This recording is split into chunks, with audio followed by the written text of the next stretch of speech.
భీష్ముల వారు నిజమే వచించారు, తప్పక విచారించవలసిందే. ఇంత బలమైంది కనుక దీన్ని పరిశీలించిన తరువాతే దాన్ని ఇవ్వాలి. ఆలోచించకుండా మనం తొందరపడి నిర్ణయం తీసుకోరాదు.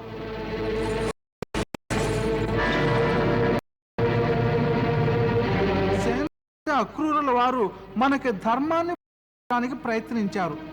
పొరుగు రాజ్యం పట్ల ధర్మం మనం ఇంకొకటి కూడా పరిశీలించాలి, మనకున్న గురించి, అంటే ఆత్మరక్షణ ధర్మం.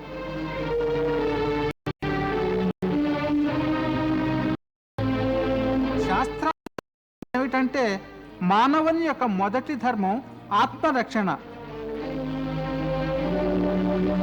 మనం ఇంకొకటి కూడా పరిశీలించాలి, అతడు మనకు ఏ అపకారం చేయలేదు, అంతటి మహా